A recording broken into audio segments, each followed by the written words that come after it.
publicly. Now, if I'm at a public meeting and you are there, you can shoot that at me, left, right, and center. I don't have a problem with that. You know why? Because I want the public to hear what you say, and they will hear what Professor Sidney, MacArthur, Walter Thompson has to say. And then they could make up their mind what they want to do with it. I take offense to people who approach me like that because I think it's not fair to the public. What I have to say is in the public domain. And any word of advice you want to give me on any subject that I speak on publicly, it must be done in the public domain. I want to hear that people hear this good advice that you claim that you have, and you identify yourself who you are so the public will know you. That is the way it ought to be done. Personal matters I do not discuss on the radio station or at any time in any public session at any time, because a lot of people give me information that is strictly confidential and personal. And the only thing I can do is I have to pray to God to help me to forget it. That's been going on for more than 55 plus years. And when a person gives me something in confidence, when they ask me about, if they would ask me about it, I tell them I don't remember. Because the thing is, once it has been dealt with as best as I possibly can from a personal standpoint, then it left right there. But any matter that is community, constituency, island-wide, nationwide, international, regional, worldwide, those are issues I will discuss on the air. And Bahamians, we have a lot of things that we need to discuss. I think a lot of you are so busy getting into other people's personal affairs, you're not even trying to help this country to get it stronger.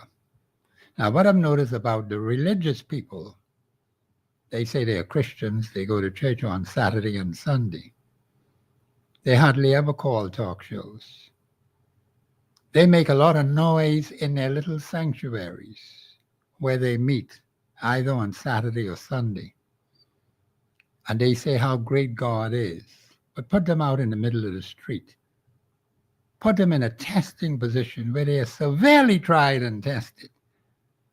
You'll see exactly what would happen to them. Most of them have never been tested, never been tried, never been proven in any manner, shape, or form. The shaking of a leaf scares them. I came across some over the weekend.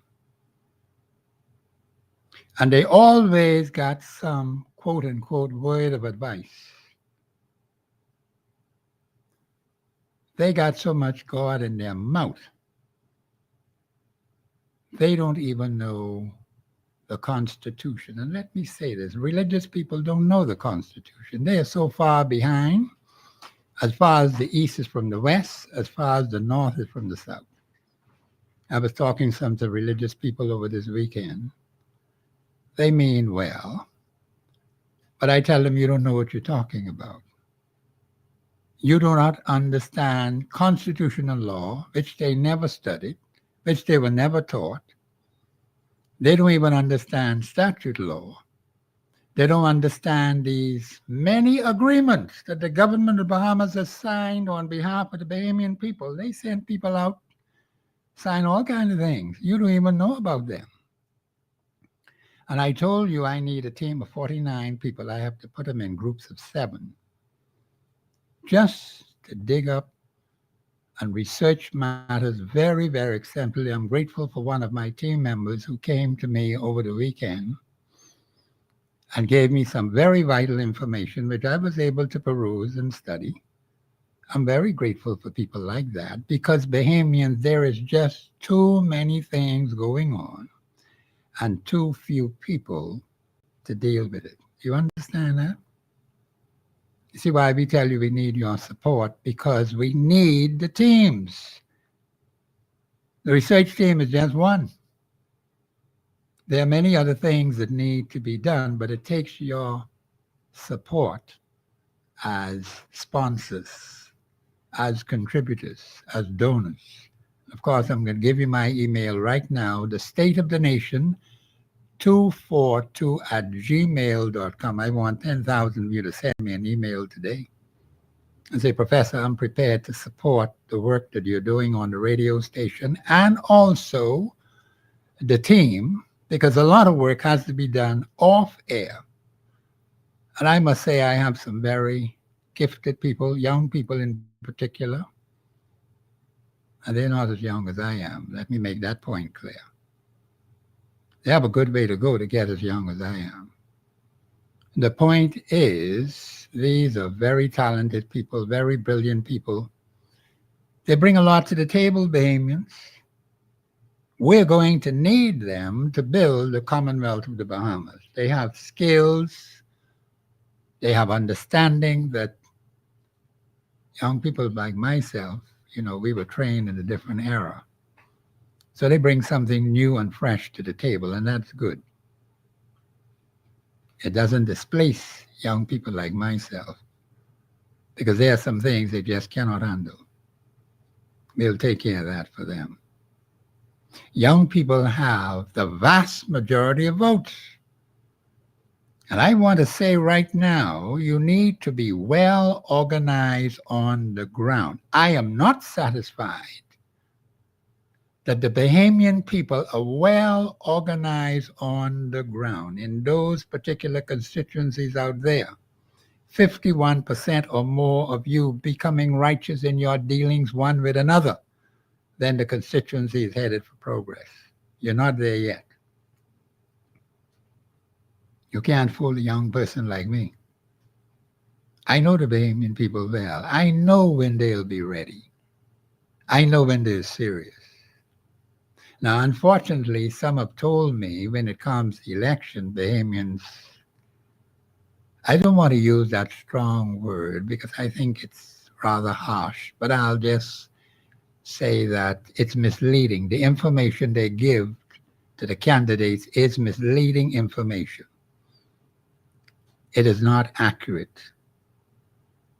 They're not telling them exactly how they ought to tell them, and be honest with them and truthful with them.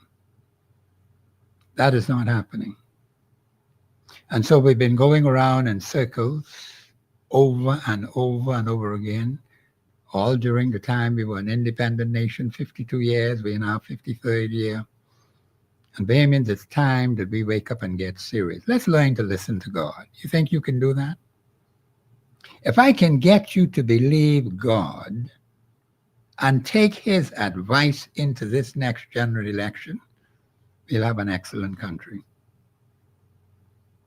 We will have a country that we can be proud of, because then we'll be able to fulfill every single thing outlined in our Constitution. All of those wonderful things that we should be as a people will come to fruition. But we have to be upfront. We have to move forward, upward, onward, together. That's the motto of this country. Beautiful motto. And the Constitution tells you how you can achieve it. There are some national things we have to do.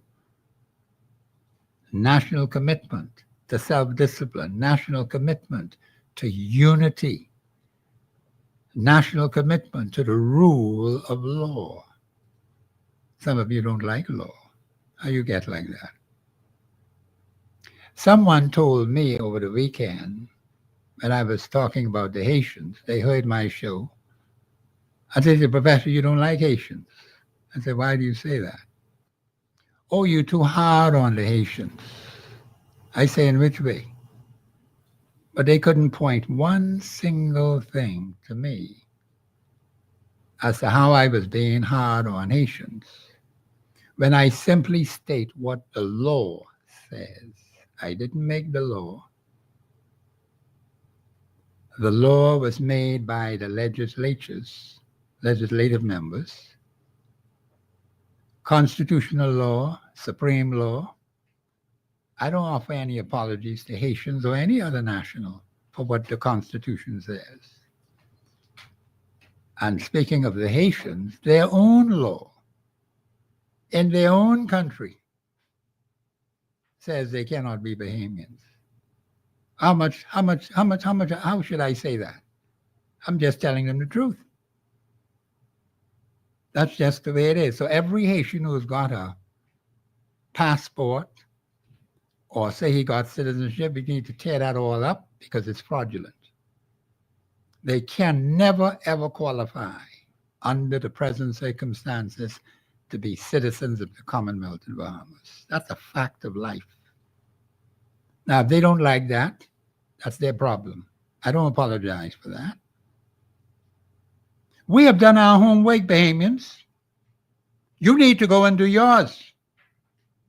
So when I come here on this radio station and I say things like that, we have hardcore proof of that's what it is. And I challenge anyone to tell me it is not so and bring the proof.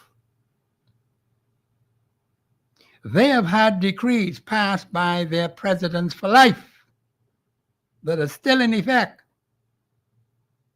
And for a Haitian to renounce, it has to be an individual declaration or decree from their president.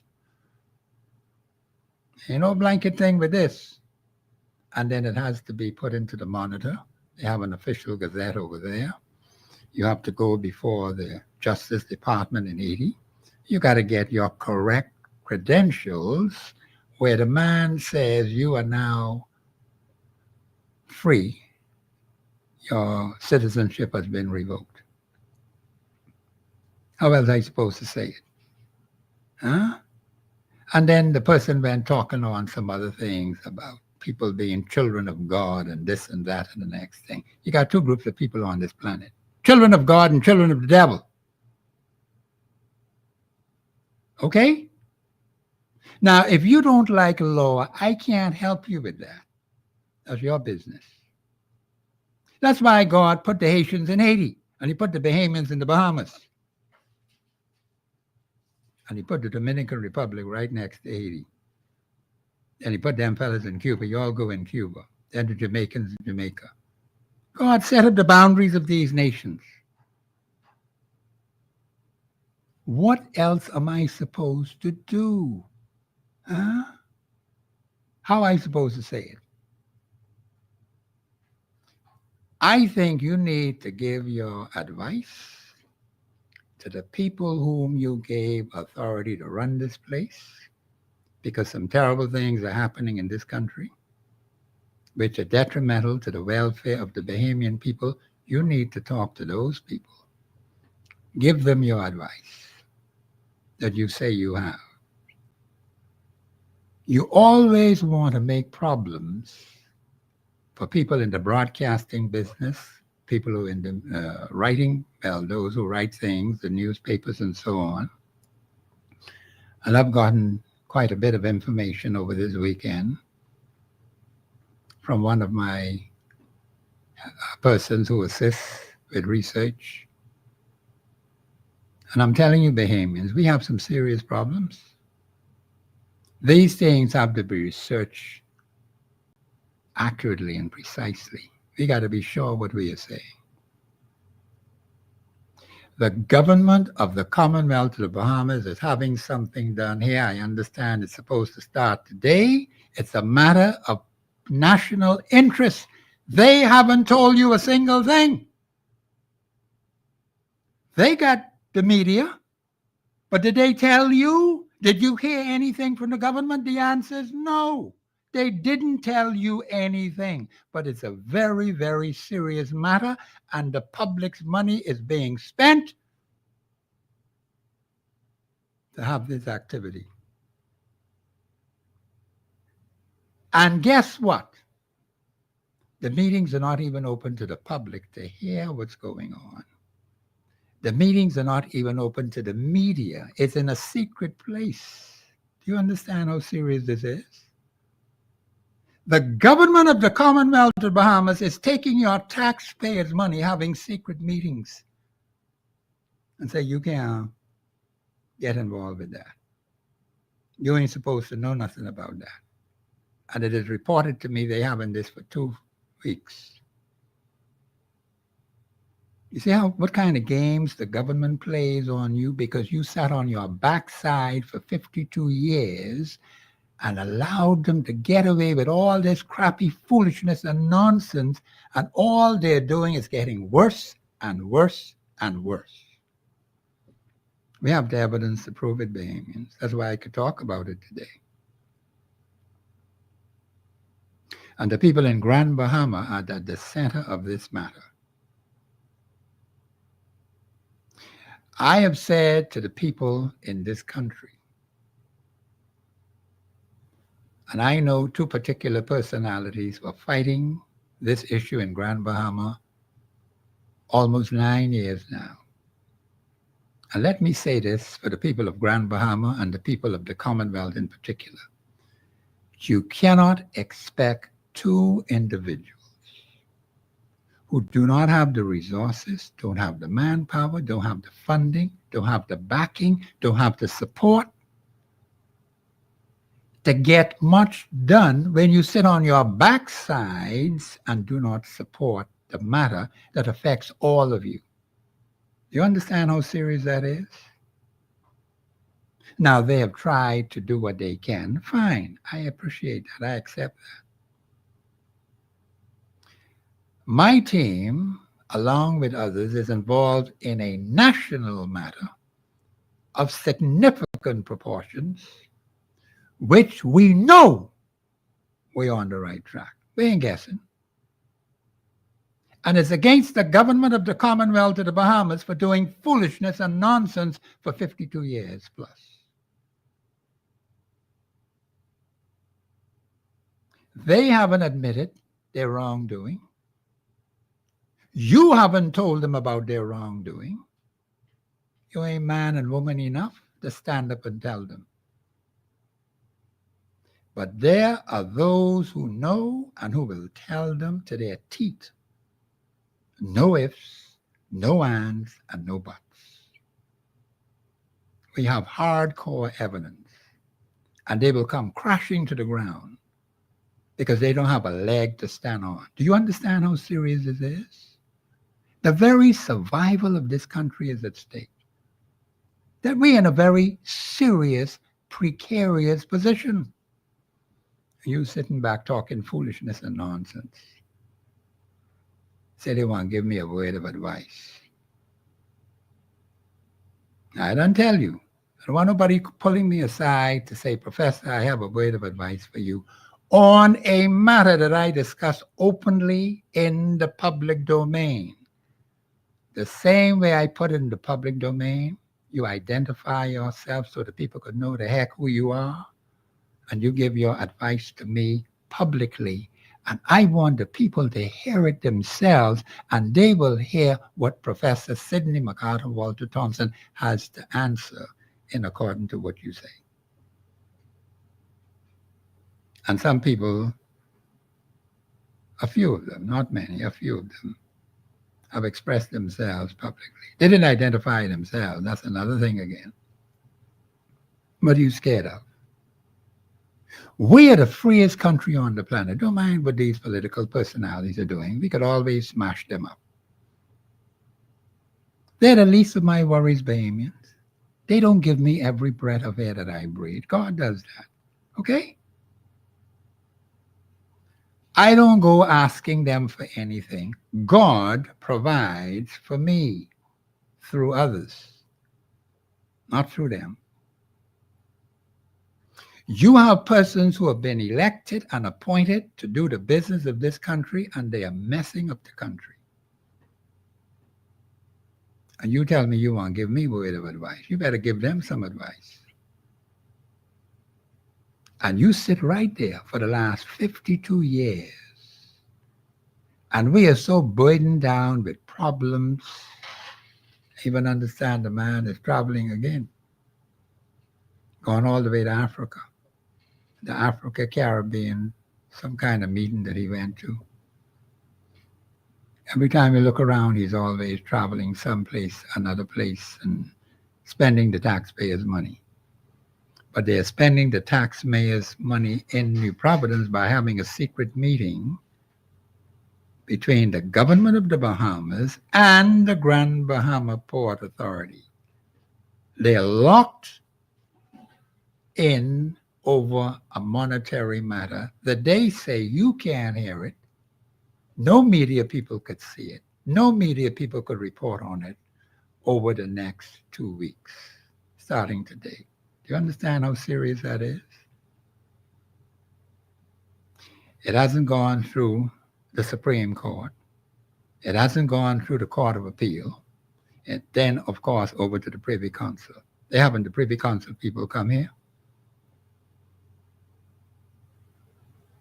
And they have a whole army of strangers and foreigners and aliens and outsiders coming in here. And they have the listing. I have all the big, I guess they call them big name attorneys, eh? They say they are KCs. If the Queen makes you a QC, if I get a certificate called Certificate and Badge of Honor from the Queen is dead now. Do I turn that around and say that's a King's Certificate and Badge of Honor? Mine was given by the Queen, you know. And this is what a lot of people have done. They call themselves KCs. The man never appointed them as a KC. But they took it upon themselves. You were given a QC. Now they call themselves KC. I haven't heard of any appointments by His Majesty the King appointing KCs in the Commonwealth of the Bahamas. I don't know of any. If you know of any, let me know. Give me the evidence, payments. So if you get a Queen's Certificate and Badge of Honor, do you now call that King's Certificate and Badge of Honor? But the Queen conferred that on you. How you could change that? This is what people are doing. It's not proper. It's not proper protocol. But you think these people care about any protocol? Even the government doesn't care about protocol. Because this is a secret meeting. The place where they're supposed to have it hasn't even been disclosed. Do you understand that? They ain't tell you nothing. But you got all these strangers piling in here at public expense. Because that's where the money coming from. Taxpayers' money being spent by the government of the Bahamas for having a secret meeting between the government of the Bahamas and the Grand Bahama Port Authority over this dispute where the government say you owe us X amount of dollars, a couple hundreds of millions of dollars. And the port say, I don't owe you anything. Mind, they was dancing in the street the other day. Mr. Producer, you need to bring me that tape, you know. Because I think the Bahamian people just forget what the Grand Bahama Port Authority was saying about the government of the Bahamas. If you can find that, Mr. Producer, add that to the list that I want to play today. Because Bahamians, you need to remember these things. They think people is forgetting. But Professor Sidney MacArthur Walton don't forget nothing. That's why it's good to record things. That's why I'm happy that those people who write information, we got some good writers in this country. And we can depend on them with the pen. Well, I'm on the air. That's a little different from them. But it's information. But it has to be accurate, Bahamians. And we got credible people. Nikki Kelly was one of those who was an excellent journalist and a writer. I hope we get more like her. We had some excellent broadcasters. Darrell Miller, who's going to be fitting in his shoes for the election. We need a Darrell Miller in the upcoming election. We're going to miss Darrell Miller. But he's not here, being. Do we have a replacement for him? See, these are the things what we need to be thinking about. We just let his legacy go right under the ground, and nobody to fulfill, say, let's have someone replace Darrell Miller. He played a prominent role in broadcasting. And then, of course, you have Rodney Monka. He was rather comical, but he was a different character. But they were in broadcasting, Damon. Where's Rodney Monka? Who's going to replace Rodney Monka for the upcoming election? This is Professor Sidney McArthur Walter Thompson on the Global Radio Network 99.5 FM. This is Constitution Day. I'm talking about the Constitution. Any questions you have, Bahamians, on the Constitution? You know, I love constitutional questions. Bring them forth. This is Professor Sidney McArthur Walter Thompson on the Global Radio Network. Express yourself. This is Professor Sidney McArthur Walter Thompson on the Global Radio Network 99.5 FM. We'll be back after the break.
At 326-0271 or 326-0272. WhatsApp us your concerns on 809-2310. Follow us live on Facebook and globalradio99.5fm.com. Express yourself.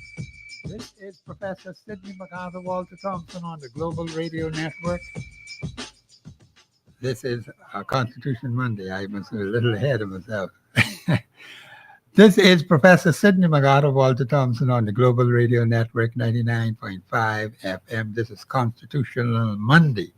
Every Monday is very exclusive for Professor Sidney McArthur Walter Thompson. We have a caller, Mr. Producer? Caller, you live on air. Go ahead, please. Professor Sidney McArthur Walter Thompson. Hey, where you been hiding yourself? Radio on the 40th. And all these things happening, you just remember to call me. Yeah, tell the producer to turn you up a little bit. Mr. Producer, he say he's got to hear me clearly, so give us a little bit more volume. Listen, I want to attempt the question that you always ask in with reference to Regina, the Queen, yes. KQC. Yes. Now, from what my understanding is, it doesn't, quote unquote, really matter whether a female or a male sits on the throne, in that the monarchy, if we get technical, the monarchy, which happened to be a queen at that time, appointed the QCs because she's a queen. Now, when I went to court and they dropped the case against me in Supreme Court, the docket said Regina no longer wished to prosecute. Okay? Yes. Now I understand that Regina is dead and a male assumes the throne. So that court docket would now read Rex because he's still alive. He's alive. Yes. It would read Rex no longer wishes to prosecute. So what I understand from England was when she died, that her law lords were ordered automatically to change their records or whatever it is from Regina to Rex. Now, Who's what Rex? happened in the Bahamas? I Yeah, know. Regina. Did you say Regina too? What's that word again? Rex. R-E-X? R-E-X. Rex means king. Oh, okay. All right. Gina Okay. means queen. Okay. You see? So, but now, what happened to our records, like you always say? I know. I know if we're supposed to change. We should. No, you're going to have constitutional changes. See, what has Yeah, happened yeah. is the Queen's name is entrenched in our Constitution. Yes, it You're is. going to change several articles. Every single article that relates to Her Majesty the Queen, you can only change that by a referendum. Yeah. So that is what the Bahamian people need to tell the government of the Bahamas. Yeah, they need to get up off it and change it, because in London Exactly. it was done expeditiously. Yes. Okay, well, they made the change over there, and that's Yeah, fine. they did. I'm glad you gave me that explanation. Thank you for that Yeah. explanation. Okay, man. Okay, all right, okay. Well, that caller made sense.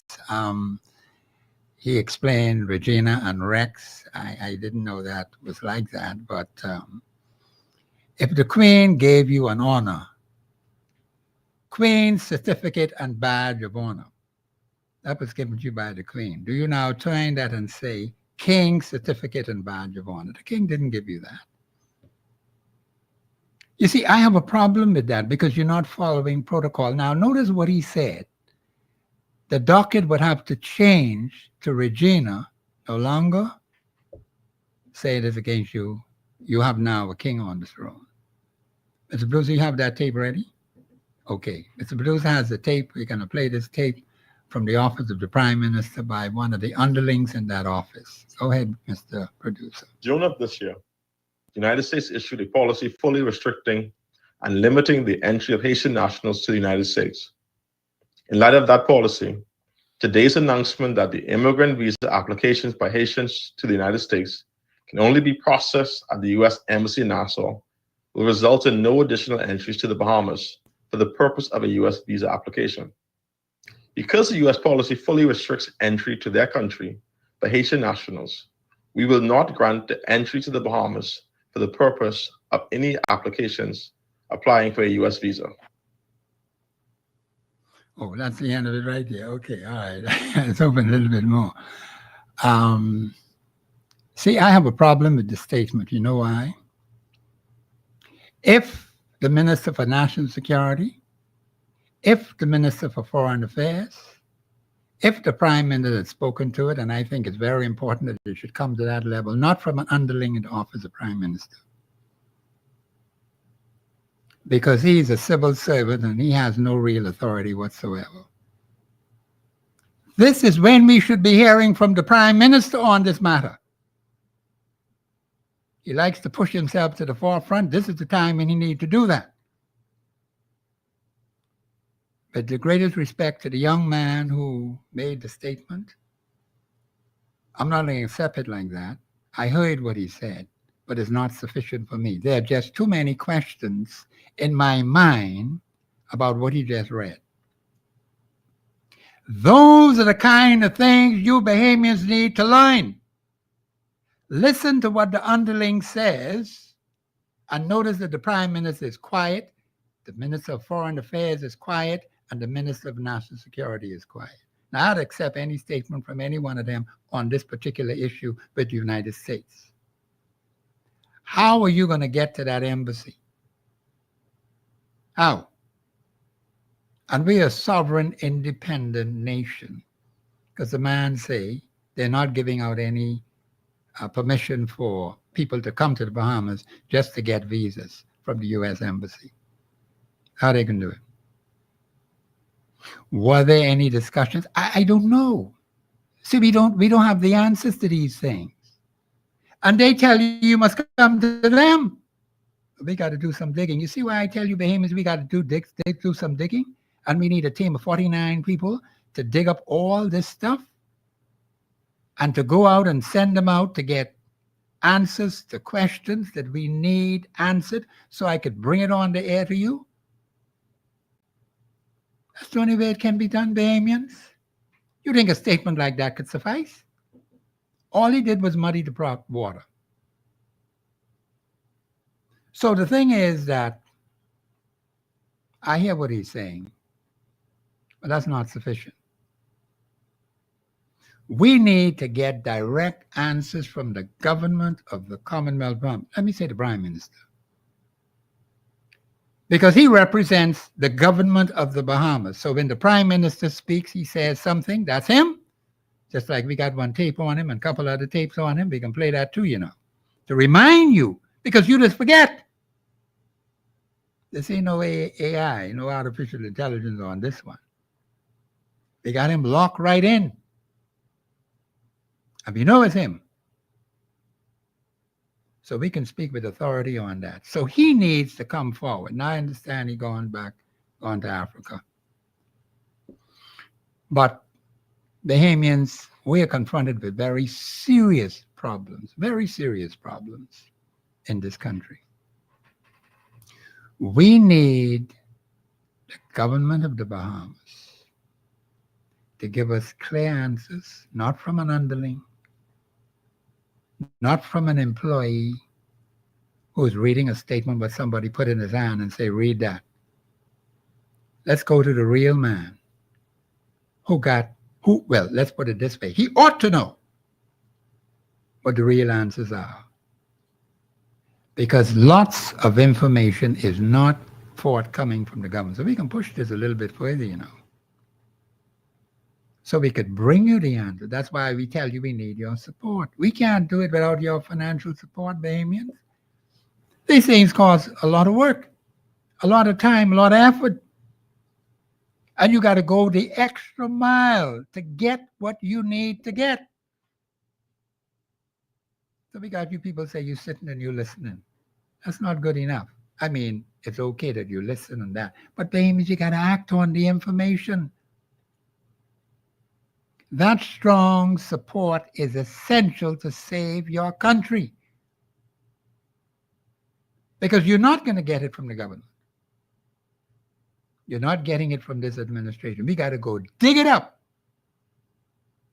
pull it out of them, and say, oh, this is what it is. Then we got to examine it, make sure it's correct before we put it on the air. That is very important. Mr. Producer, you have that second tape ready? Okay, go ahead. Designated as the location where Haitian nationals would apply for American visa. The first question we ask is, to what extent was the Bahamian government in discussions with U.S. officials, and did they know in advance that this was occurring?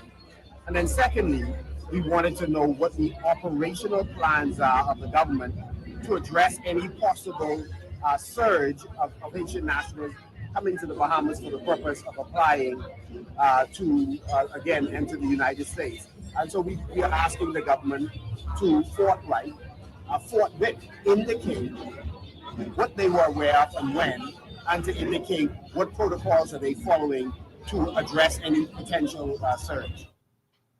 Those are very good questions by the leader of the opposition and leader of the Free National Movement. I don't have any problems with the questions. Were they in discussion with the government of the United States? And at what level? We've got these low-down people here in the Bahamas, in this embassy. They who you talking to? Then that man in Washington got a different mind of his own. They got an ambassador in Washington. Are we talking to these ring-dings down here? Come on, Bahamians, what kind of crap is this? Who was in discussion with who and at what level? These are low-level people down here. They even ain't got a friggin' ambassador in there. That should tell you what they think about us. Huh? That man in Washington got a different mindset of his own. That's the national government. But these are just a bunch of ring-dings and underlings. So one has to be careful what you hear from them. But the questions were good. Who were you in discussion with? And at what level? They got all kind of levels of government in their system. They got a republic system and, they're doing all kind of things. Even governors in the states, the United States, disagree with Donald Trump, their president, and they're taking the man to court. The man say he want to take over these people's cities. He want to take over Chicago. People in Chicago fighting him. They have a right to protect their interests. Why now? Is it constitutionally sound? Now, I got to check their constitution. I can't answer that, but I can answer for the Bahamas Constitution. Because the government of the Bahamas, where these people are making a decision as if we are a county of Florida, that's the way it looked to me. So how you can talk about you doing this at your embassy and you got to come into an independent nation to get to the door you got there, and they say that's U.S. territory. That's what they tell me. But you in the nation of the Bahamas, when you step outside your door in the Bahamas. So the thing is, how you could make a statement like that. Was there any consultation? What is the agreement with the Bahamas? That's what I want to see. Because what the man said in the tape, the first tape, doesn't suffice. See, this is why these things have to be written, who signed it, when it was signed, when it was agreed, all those kind of things we're going to be asking the office of the Prime Minister. Because we want correct information, Bahamians. When was this crap done? Too many of you get concerned what the U.S. government is doing. They got no jurisdiction over me. I don't have to listen to them. Their laws stop at their boundaries. We're a sovereign, independent nation. And so the thing is, there's some other things I heard, and I don't know if my producer have that tape on what I discussed with him earlier today, if he has that information. But I listened to the radio last night, early into the morning. I was up very late.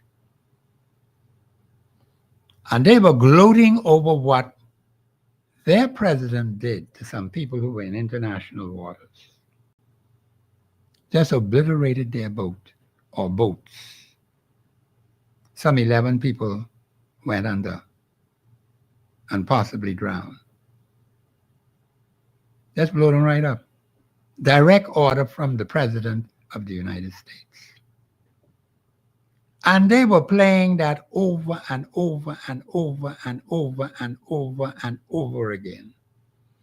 That's to rub it inside of you. And that great military might they got in the United States.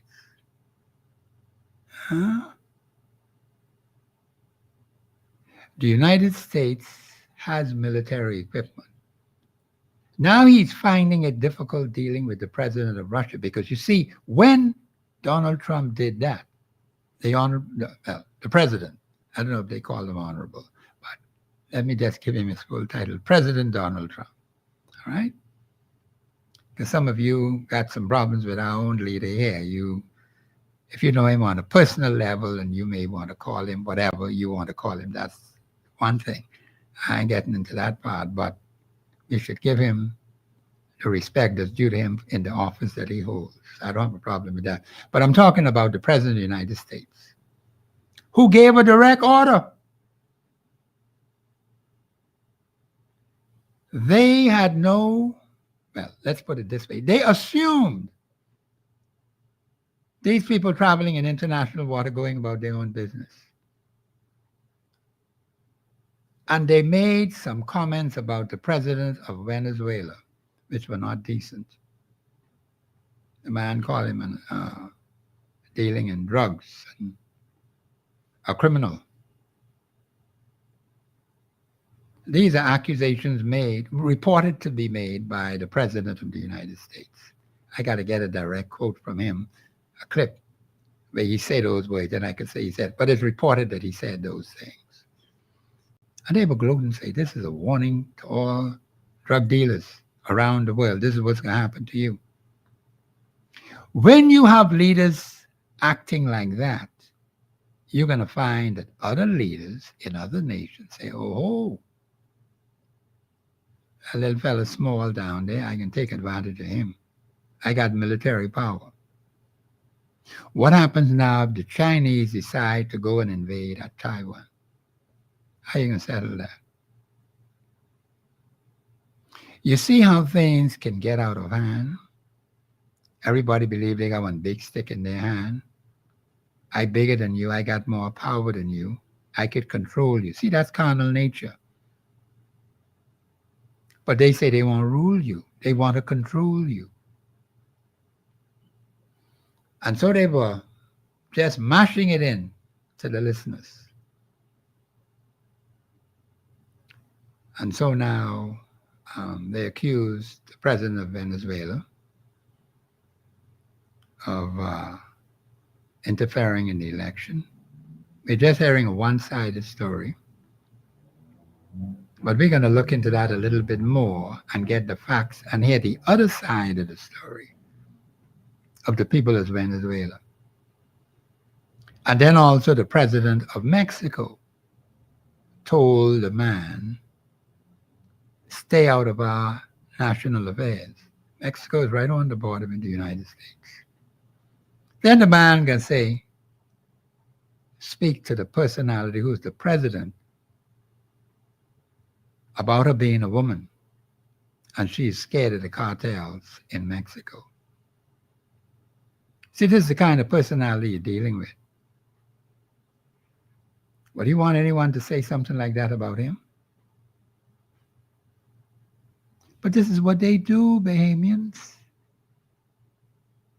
I wouldn't want him to speak about my leader, well, let's say the leader of the country, the Bahamas, the prime minister, in a derogatory fashion. I would be upset about that.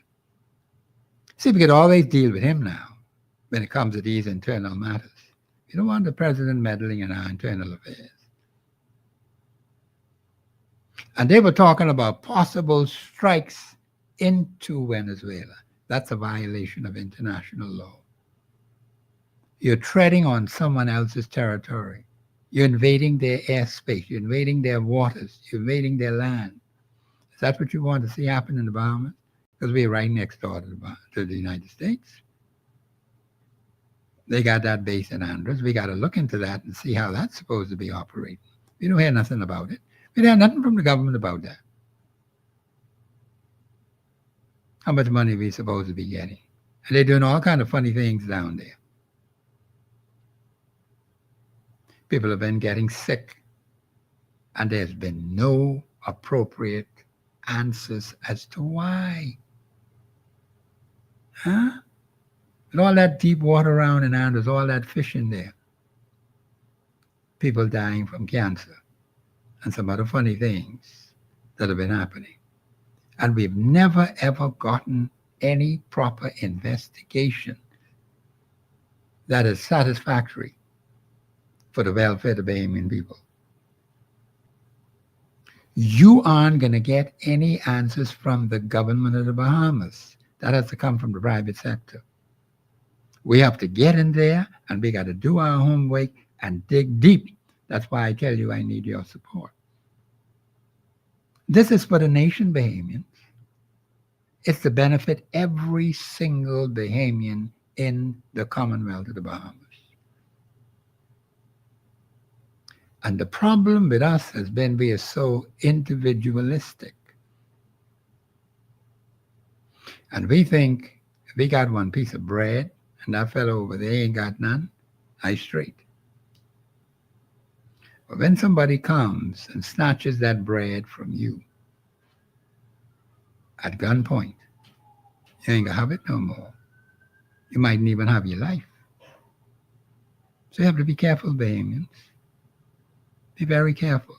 The lines are open, 326-0272, 813-0271. I got to remember what that other new number is, but I'll let my producer get that down for me. But the lines are open, and we want you to call in now. Please give me some constitutional questions. Now, I love constitutional questions. There's a lot to say about the Constitution, and let me just say this to some people. I can't even use 5% of my constitutional authority on this show. Do you know that? You know why? I'm trying to notch it up to 6%, but I don't even have 5%. Because, see, plenty of you don't know your Constitution. That's why. Because when I say it publicly, you're going to get disturbed and you're going to get frightened because you don't know what the Supreme Law says. Because you wouldn't hear it anywhere else except on this radio station. And then someone will call me and say, don't say it like that. Give me a break. Huh? I have to give it to you what the law says, not an opinion, not an idea, not a suggestion, although the Constitution allows you to have your opinions, have your ideas, have your suggestions, have your comments. And guess what the Constitution says? Freedom to impart information without interference, and you do not use that. You didn't even use it on this show. Because you're flipping scared, that's why. But it's in the document. It's the supreme law of the land. No radio station could overrule that. No ORCA could overrule that. But as bold as that is in your Constitution, you don't use it. Talking about you scared. Give me a break, man. All y'all just like a bunch of mice running from that cat. First one trying to get in the hole. Come on, Bahamians, we got to do better than this. See, if we didn't have the Constitution, I could see you being scared. I might give you a break, but I can't give you no break. Not with the kind of Constitution we working with. Hell no. You need to use it, Bahamians, for the advancement of the people. Forward, upward, onward, together. You think that motto was just put there just like that? We have not been going forward, upward, onward, together. Talking about you scared. Give me a break, man. You all get like this. I've been using 5%, and I'm disappointed in that. I won't talk about 10%. You may think Mr. Thompson going insane. Huh? So I got to try and handle myself in a way that I can get the message across to you without you thinking Professor going insane. But I am strictly constitutionally sound. I make no apologies for what I say on this radio station in relation to the Constitution of the Commonwealth of the Bahamas. None whatsoever. Now, if I'm in error, and you say, Professor, this is where you're in error, fine. I ain't got no problem with that.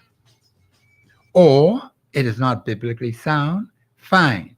You're in error. Or on a statute law, and plenty you don't even know these statute laws. You got hundreds of them. You don't know what they are. Someone tried to do that to me the other day. I say, you're reading statute law. That ain't no constitutional law. Constitutional law supersedes all statute laws. And if they ain't lining up with the Constitution, they're weightless. There are plenty of ways to statute laws in this country. This is Professor Sidney McArthur Walter Thompson on the Global Radio Network 99.5 FM. We'll be back after the break.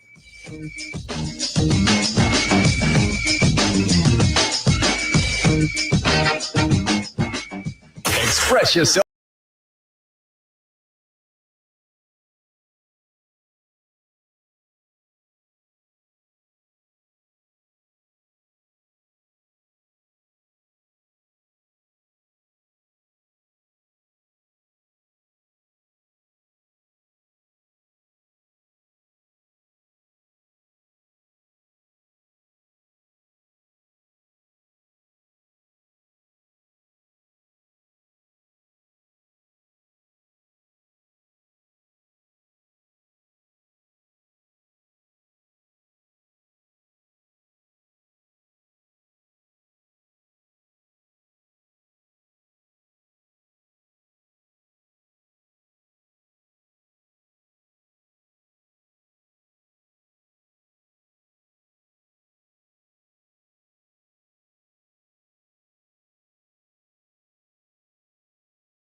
because they having one big meeting over here, which has serious consequences for the people of Grand Bahama. I have the report. I was reading it. I had one of my research people do it for me, and he brought it to me last night. I was very delighted to have it. It's deep. It's going to take more than one show to go through all of that. But I listed the highlights of it. They listed all the QCs and no, KCs they call themselves now. All right. And these are the law lords, people from the House of Lords in London. And they're all going to be here. Now, exactly where they are meeting, they haven't disclosed that. The government of the Bahamas, they ain't tell you nothing. Now, what happened to them? We have that next tape, Mr. Producer? Or we have a caller? Tape. Okay, go ahead. Go ahead. Let's hear that. Yeah. President Trump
Yeah.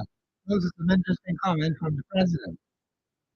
Remember, they said the boat allegedly in one of the part of the report, but the president speaks like he knows everything was going on. See, when you have a leader behaving like that, blowing boats out of the water, traveling in international water, and saying that drug cartels and so on and so forth, as they used to do in the past, they would have people board. You have proof, you have hard evidence. People are not to be condemned because the man say you have drugs on you. So he just tells someone go and kill you. That's what you want? You think Donald Trump just tell the truth all the time? Is this the way we're going to be running? Because you're a big nation, you want to take advantage of a smaller nation. Of course, and there's another report which speaks to the fact that the man in Venezuela, he's going to fight if the Americans were to try to come into his territory. But the point is, the president is saying that these people are involved in drugs. Now, why is America having such a heavy appetite for drugs? Is he going to address that? See, if the Americans don't have an appetite for it, then the drugs can't be sold. He said it's coming into his country. But then deal with those people that you have, you arrest them, you convict them, you bring them before the courts, and you deal with them, fine. But a lot of innocent people can die if you keep blowing boats out of the water. You suspect He didn't say he suspect. He said they're carrying drugs. So this is why he's going to have a hard time with Putin, because see, other leaders and nations are watching this kind of crap, you know. And we have to watch it too, because we're right next door to the United States. And we don't want to see them having warships in our waters, unknown to the Bahamas government. They just think they could just come in and take over. There has to be what is recognized in international law, where you have sovereign states, sovereign nations, and you do not have a nation because you got your military might. You come into a smaller nation and subjugate that smaller nation because you got military power. Does that make any sense? But he said this is a warning for all drug cartels. Now, of course, the president of Mexico doesn't tell him straight. She's not going to allow him to have any carte blanche invasion in Mexico. Mexico is right next to the United States, just like how Haiti is right next to the Dominican Republic. And I don't blame the president. But they want someone to do that in their own country, the United States. Train your people not to have an appetite for drugs. And they talk about fentanyl. People want drugs. The Americans have an insatiable appetite for the wrong thing. If you get people to change their behavior, and that's what you need to be working on, then the drugs won't get sold. People will not buy it. But they have an insatiable appetite for drugs. I even see some come into my own area. Don't know the territory, going in the wrong direction. You say, no, you go in the wrong direction. Go back Bay Street. They come looking for something but they didn't put down. Till somebody bashed their head open. Then they found dead in one vacant lot. They're not familiar with the territory where I live, but I'm familiar with it. And who knows whether it may not be people who live in the community itself, but people come from outside the community, come in and do the damage, and then they run out. So we have to be very, very careful when we see this kind of behavior by leaders who have military power. That's what they count on, you know. They don't count on God. And God tells you a king is not saved by the multitude of those. See, he got all kinds of people around him say they're protecting him. That can't save the president. But he believes it could save him. Well, God say, okay, you keep thinking that. A sniper could easily infiltrate into any kind of protective ring that a leader may have. And the consequences could be deadly. We have evidence of that in history. It has happened time and time and time again. But no, we can trust in the military. We can trust in the multitude of hosts. All these guards, all of these people with ammunition and gun. I remember what happened to Indira Gandhi in India. She was walking across the courtyard.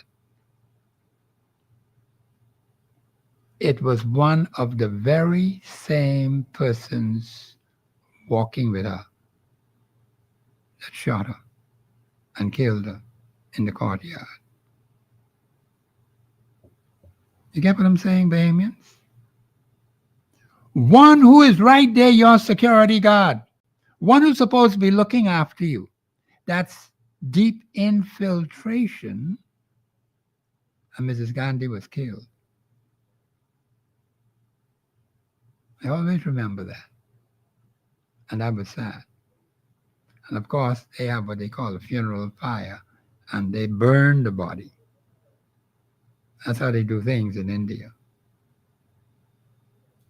So Bahamians, we have to be very careful of our relationships with other nations. We can be friendly with them, but we got to be firm. We can't let them run over us. We can't let them dictate to us. We have to stand and protect the interests of the people of this country. And Bahamians, you have to be careful of the persons you send to do your national affairs. You have to choose very wisely. You know, an election is coming up next year. And many of you who say you want to be represented in the House, you haven't even gotten on the blocks yet. I was talking to one from a third party. You have a caller? Oh, caller. Okay, yeah. I just wanted to be sure. I didn't hear anything. Caller, you live on here. Go ahead, please. Caller, you Hi, there? Professor. How are you today? Hey, how are you, man? What's happening in Grand Bahama? They having big meeting on y'all right here in New Providence for the next 2 weeks. Well, I tell you, son, they And be they doing these things, Professor, and no notification. You no understand? notification. No I notification. had None. one of my research members do the work for me last night, and he brought this bundle of information to me, and I had the opportunity to read through it. Man, all kind of things in that. I can't cover everything. I can't cover everything in that in one show, but I'm just touching the highlights.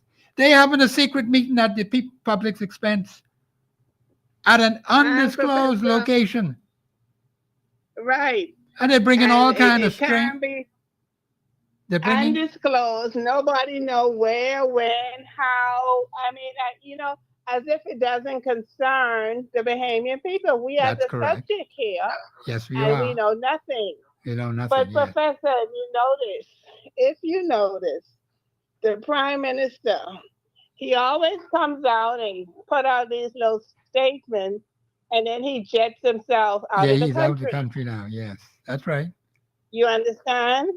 He He led put one of out those. this thing about he's not going to grant the Haitians to come in to do visas at the embassy in But Nassau. they didn't tell us how. He doesn't make a clear No, statement. it's not clear. And then he gets himself on an airplane And he and he gone. fly himself off to Africa somewhere. Right, yeah. But he, but This is incompetence to the highest level. yes, ma'am. And we were just talking about Mr. Trump and the opposition that he gets from the Congress people over Yes. here. Yes, ma'am. Now I know, as young as you are, have you ever seen any MP in any government in the Bahamas get up and speak out against their party leaders? No, none.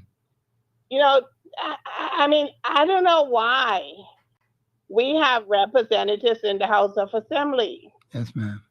because they have no voice. They speak out about nothing. I mean, as if the Prime Minister is the 39 people in Parliament on the PLP side. Yes, ma'am. These folks have no voice. Look at the schools. Miss Glennis Hannah Martin has been in charge of education for up 10 years. Yes, ma'am. And every year that school is opening, all the schools are not painted. Oh, this is not done. I mean, these people are in office 365. Yes, And ma'am. our schools can never open on time. They're never prepared. We go through this and have been going through this for as many years, and there's no changes. These people are incompetent, and the Bahamian people really need to wake up. Yes, This ma'am. is not about party. This is about saving our country. That is correct. They have no voice at all. The Prime Minister says and does what he does, and they sit there. But now they're coming around wanting votes. Why would we want to vote for you? You have no voice. You don't speak out on our behalf. Yes, ma'am. You can tell me not one of them have the gall to stand up and say to the Prime Minister, these flights that are coming in from Haiti every week, this is not right. They won't say a word. That's correct. And then they want to tell you, ride the wave. Ride the wave to go where? To go to hell? as we are right now. That's where they seem want to take us. It's just ridiculous. And then they get out there and they shaking up themselves in these yellow shirts and, riding with Brave and doing this with Brave. Mr. Davis, it, he needs to retire. He Yeah. needs to retire Yes, because ma'am. he's not looking out and he does not have the Bahamian people best interests at heart No, he at this doesn't. point. No, I agree You with know, you 100%. And that's why I'm fighting hard to make sure that we do the right thing this time around to save the Commonwealth of the Bahamas. But a lot of research, madam, has to be made. We're going to need a lot of support from the people of Grand this is Bahama. it's just amazing. And for Grand Bahama, Yes, ma'am. I don't know where or what's going to ever happen with Grand Bahama. And then you got Mr. Pintat on the other hand. What a loser. Yes, What a ma'am. loser. Because What a loser. And they I running around in red shirts. I have People do information. not vote for color. No, they Vote for don't. your country. And if your representative or representative cannot stand up in the House of Assembly and say that we have a crisis in this country. I hope he didn't lose the caller. But those we still have on the line. Oh, okay. Well, madam, you could call back to finish that point. I was enjoying that. We have another call on the line. Caller, you're live on air. Go ahead, please. Professor, number Hey. 7 calling back. Yeah, okay. What you say? The lady piqued my curiosity, right? Yes, sir. In thinking that if the United States of America, with its massive land mass and resources, Yes. shut the door on the Haitians temporarily or whatever, however you, with visas, Yes. how in the world, Professor, with 3 flights or 4 flights a week here, and must see 15 flights a week coming in from 82 Turks and Caicos with Bahamian passports that way, Yes. how are we supposed to fight against this thing? Good question. Excellent question. If America shut their door with the resources they have, what could happen to us, Professor? Yeah, we would be drowned. And this is what is not happening with the government of the Bahamas. And that's why I tell the people we got to fight to get answers. Yes, we have to 24/1. But now the thing with Maduro, Venezuela. Yeah. One thing with Bahamian, if you want to hide something from Bahamian, Professor, write it down. Right down there. Okay. They agree that You see why I need the support to say it on air for them who don't read. Yeah, they agree because this thing, Donald Trump, my boy, but he's out of whack. Way out. What he's doing is illegal Very much to so. Venezuela. Maduro, you could call Maduro what he wants, but Donald Trump, what he's doing is blatant, it's bold, and it's illegal. Now, let me tell you why I say that. Because in Donald Trump's first term, when him and his groupings met at his first presidency, Donald Trump got up, and you know how bold he is. He got up and he tells his grouping, listen, why don't we just invade Venezuela?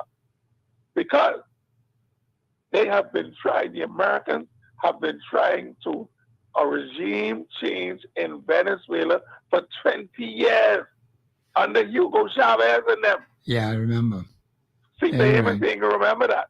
So Yeah. this ain't got nothing to do with no drug running. No, or ain't nothing to do nothing. with it. It's Ain't an got nothing to do excuse. with it. This So is I what, just thought I would just pitch that into No, the but- conversation. no, that's a very good point because thank you very much, caller. All right. The president of Mexico told that man the same thing. You cannot invade the sovereignty of an independent nation. That's not your jurisdiction. Now he's going to talk about the particular woman, the president, because she's a female. And he's saying she's afraid of the drug cartels in Mexico. See, you can't have a leader just jumping up and shooting his mouth off about who is a drug dealer and drug cartel and narco dollars and I mean, accusing the president of Venezuela, all kind of negative things. Would he like for someone to say that about him? See, I would be very upset if they were trying to do that to the Bahamas. If Mr. Brave Davis steps out of line in this country, we can handle that from a constitutional and democratic point of view. I just need to get the Bahamian people how to do it according to the Constitution. We'll be finished with him. The point is, we have got to stand up to save the country because Ms. Davis is not going to do it. At this late stage in the game, it cannot happen with him. He's out traveling now. He's gone traveling again. And then he put this little underling to make a statement. We don't know whether Mr. Davis said that or not. We got to hear it from him. We heard from the Minister of Foreign Affairs. He got so much friggin' mouth and writing voice notes and them kind of thing. Come on. And nothing from the Minister of National Security. See, now, if I heard from one of them, maybe I would take a little bit more seriously. I'm not knocking the particular personality who made the statement, Mr. Latreille Rami, because he's just an underling. All I'm simply saying is he cannot handle these national issues. They are far over his head. He can't speak for the Prime Minister. Somebody just write something on one piece of paper. I don't even know if the Prime Minister wrote it. It's just coming from the so-called Office of the Prime Minister. Whatever that's supposed to mean. Did he write it? Or somebody wrote it and sent it out from the Office of Prime Minister and Mr. Latreille read it? Because it just leaves too many unanswered questions, Bahamians. That's the way this government is functioning. The lines are open, 326-0272, 813-0271. The music is on. We're going to go now to a break. This is Professor Sidney MacArthur Walter Thompson on the Global Radio Network, 99.5 FM. We'll be back after the break.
concern. I believe you have a caller on the line. Caller, you're live on air. Go ahead, please. Hello, Professor. Yeah, go ahead, caller. Hey, Caller. Professor. Let me apologize. That's me, Professor. I'm apologizing from the start. I lost my land food, so I'm calling you via WhatsApp. Okay. You follow me? Yeah, I'm following you, caller. Yes. I don't know how good this call will be, but No, I'm hearing you clearly. I have to ask you something. Okay, Professor, one question, please. You always said that our Bahamian politicians will not admit to wrongdoings like children. Do you agree with me? Wait a minute now. Wait a minute. Notice what you just said. Say, I No, listened nobody come carefully. up and say sorry. No. All right. No. Stop right there. I have to correct you. You made a statement. You remember what you just said? Repeat that for me. Sorry? Repeat the statement you just said. Our politicians never admit to mistakes. You say like I'm children. sorry. Okay. I follow your show. No, very that's closely. fine. I understand what you're trying to say, but let me correct you on something. No elected personality in this country has ever admitted to wrongdoing. They have never Thank you very much. apologized to the Bahamian people. They've never said Yes, sir. we mashed up and messed you up. Yes, sir. Okay. Go ahead and go on from there. Okay. Now, let me ask something of yourself. Do you regret that Donald Trump is president of the United States right now? That's a good Would question. it have been better for Kamala Harris at this point? You something else you do. We would have been over. Mind you, I was pulling for Kamala Harris. I'll be honest with you about that. I was pulling for her. Professor. Yeah. Professor, I bet you $100 you were gonna. This is me, but I am afraid that if that lady had won, the continuance of what caused the problems we're in right now would have been to the degree that we could not.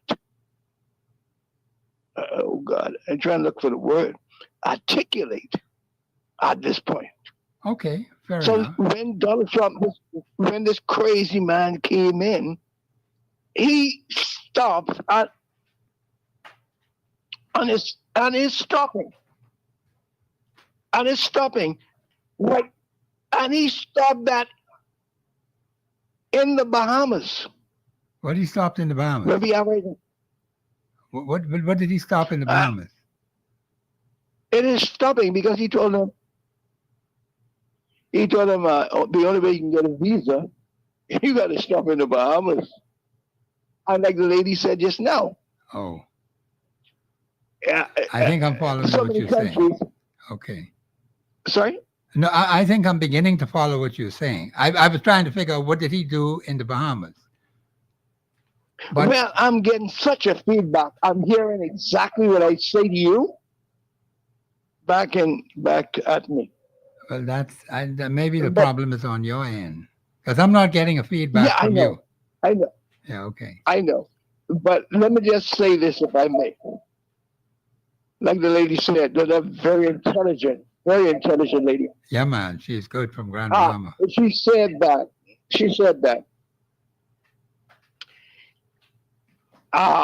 If the Haitian problem is in Haiti, why can't they go to an American embassy in the Dominican Republic, the Turks Island, Jamaica, Cuba, wherever? Why does it have to be in the Bahamas? Good question. Excellent question. Okay. That's very important to me. Because Dave Davis is a Haitian, and we can understand that. And we have to accept that. But he said he's a Haitian. Yes, sir. He said point blank, he's one of them. I can let Yes, my sir. producer play that tape to remind you people about that. I can't wait to hear it, and I'll get off the phone so you can do that. But I hope I did ask him to put it up, but he probably might be able to quickly find it. I'll ask him to play it. come, yes, sir. And we Yeah, have to accept this fact. We have to accept it and move on. that is true. Yes. But yes, sir. But my call to you while I'm listening to my voice just repeat to Yeah, keep. myself. My report to you is today is that is that is that my God, this devilish man. Only Satan doing this to me to hear exactly what I'm saying to you back. When I say something, it comes back to me. Yeah. But I plead in the name of the Lord to get me past this. Yeah. Okay. I don't know why the But connection is like that, but I'm not getting a feedback on this end. sir, I'm getting it over here like you wouldn't believe. I've never heard it before. No, I'm not going to disagree with you. Just give me a moment. I'm not going to disagree with you because I remembered one of my associates who I call regularly. Every time he calls me, I'm always getting a feedback on his end into my ears, Yes, and I sir. tell him I can't even hear myself. Yes, sir. So And you I can't know even what you're talking continue with about. your Yeah. own thought. You Yes, can't even continue with your own thought to that's complete it. correct. This is demonic. And let me tell you something. When we approach these issues with the demonic, Demonic forces. it is so that.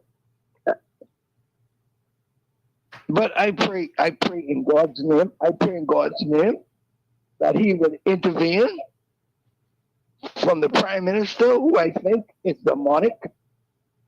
Okay, Yes, sir. that guy Fred Mitchell. I think he's demonic. I Okay. swear to my God, on my dead right, on my grave right now. I'm not even listening to this voice anymore. I tell you right now, these people are so demonic and do not believe in the name of Jesus and God Himself, and they are infiltrating our country with nothing but Satanists of Okay. the voodoo culture. Okay. So I'm going to leave right there. I just don't make sense to you. Okay. But God bless you. Well, thank God you, bless caller. the Bahamas. Is he still there, Mr. Producer? Okay. No, I can understand his frustration because, like I said, one of my associates, when I'm calling him now, I keep getting this feedback in my ears. And it is very frustrating. And I know the frustration he's going through. You're trying to speak and you keep hearing your own self. Why should that be? I would call other numbers. I don't get that. Well, how is it on certain numbers I'm getting feedback? And particularly on that particular number that I call, where I'm having a conversation with him, I'm getting this feedback. Everything is just feeding back into your ears. And it's very irritating, very frustrating.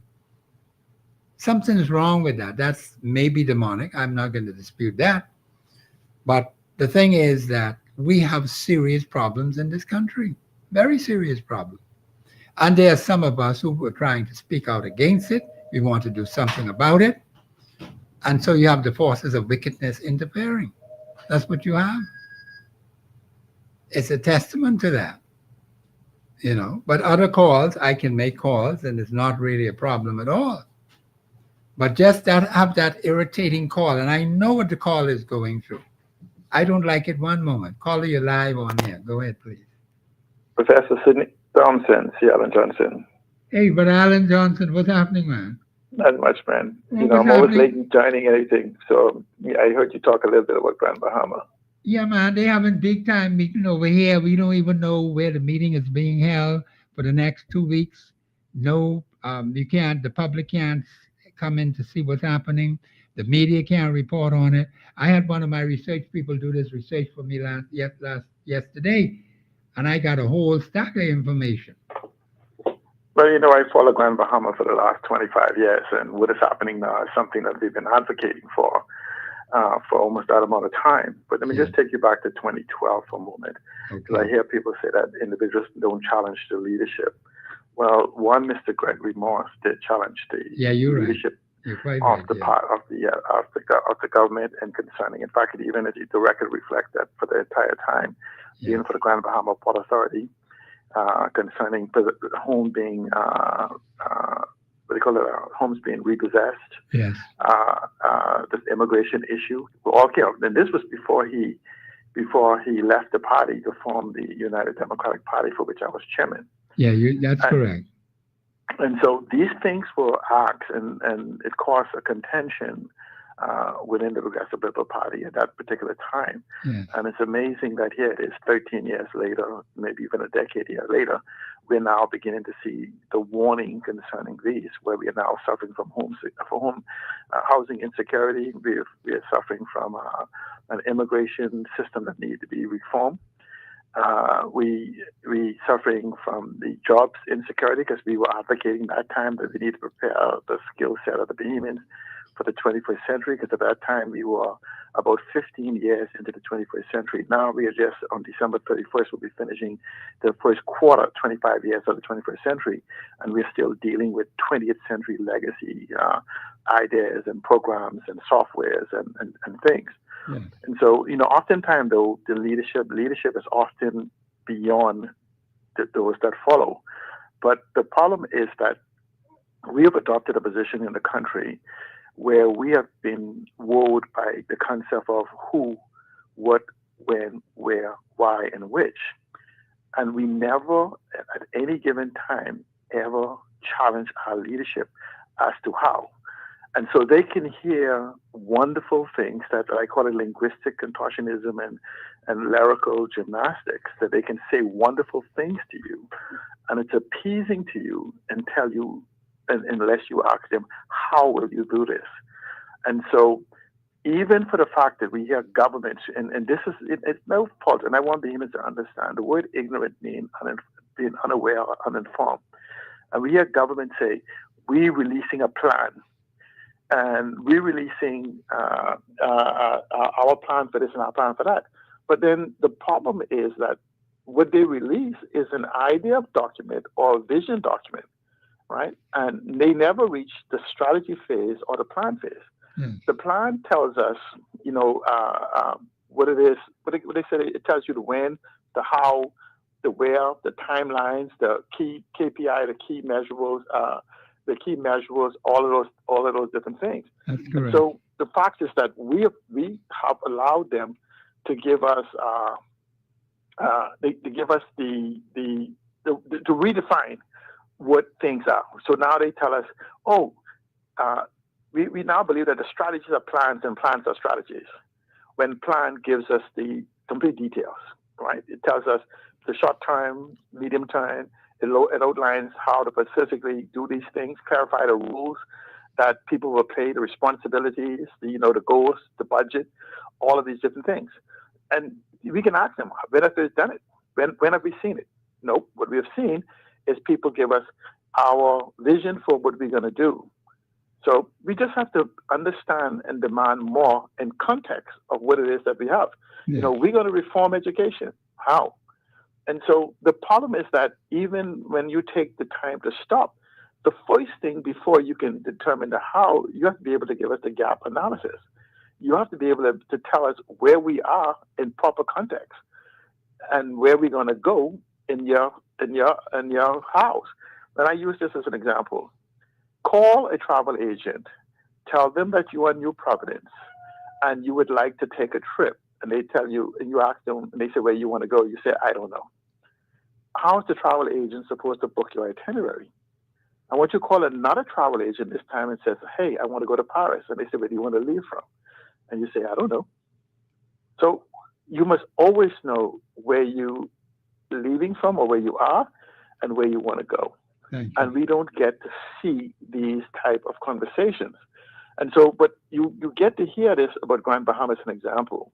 From the 2002 election to the most recent one, both persons seeking the leadership or position of eventual prime minister all said this very thing. Unless Grand Bahama is fixed, there will be no further economic development and expansion of the country. And guess what? There has not been. We've been growing subpart of 3% that we need. 5% is the optimal growth the country has. And we have never achieved that in the last 24 years. We have tourism numbers that has remained stagnant, never exceeding the 1.8 million stopover visitors, but we brag about 11.2 million total visitors. Now, if we even was to pretend that 11.2 million visitors were all cruise ships, guess what? 450,000 stopover visitors. Let me use the exact number. 455,000 stopover visitors is equal to 11.2 million tourists. Wow. 455,000 stopover visitors is equal to 11.2 million tourists. So then why is it that we have to keep dropping below the 1.2 million stopover to 1.8 to 1 in the last 25 years? Because we haven't revamped. A recent study says that the tourism product in the Bahamas is still dated. And except for the exclusive things, so this is why the cruise ships are creating their own ports within the Bahamas. Still dated because we have failed to expand into tourism, considering tourism is one of the world's largest industry. When you look at travel, hospitality, and tourism, it drives the world economy as part of the services. And so the question is, why haven't we grown? Do you know that recent survey says collectively in the Bahamas we need 50,000 rooms? And if you convert that to the fact that we're losing it, we need a total of 30,000 housing units separate and apart. But we don't have people talk to the context of what is it exactly? How do we grow these 50,000 rooms? And the only way, and you hear the Prime Minister speak of things like, oh, we're going to tear down the walls, these economic things. But guess what, Mr. Thompson? The walls that the Prime Minister and other Prime Ministers spoke about has been torn down since 2020 and since 2005. And so the walls that they think about, these economic walls and things exist in their mind because fintech and other means has given Bahamians the ability to go build those bed and breakfasts, you know. Okay. The only thing, just give me one more minute. The only thing that happens is this. The government can accelerate it, but it doesn't stop Bahamians from right now. If you have $1 million idea, to put it in such a way, and I'll call it on maybe tomorrow to explain this concept that banks only finance vehicles. You're absolutely correct, but you must understand a vehicle.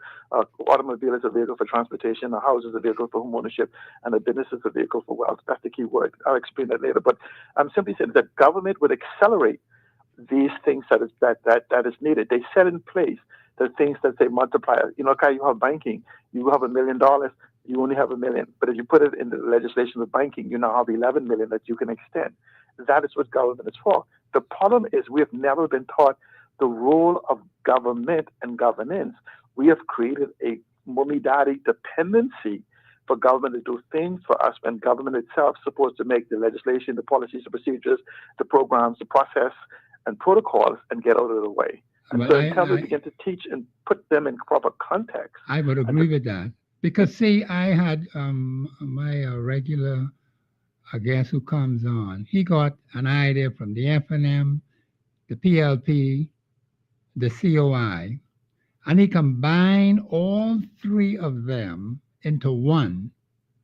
And when you put it together, and you seem to have a lot of understanding in these areas, to put the information together so it makes sense, which could be of value to the Bahamian people, instead of just accepting one idea and throwing the others out the window. Because we seem not to understand that ideas can come from anyone. And if it's a good thing for the Bahamas, why not inculcate it? And I was amazed when he said it right here on air. He'll be here coming Thursday and Friday. He said it right here on air, and I'll ask him to go through that again, explain it in simple, basic language. You take these wonderful ideas, and see, Alan Johnson, you have some excellent ideas which the country can work with.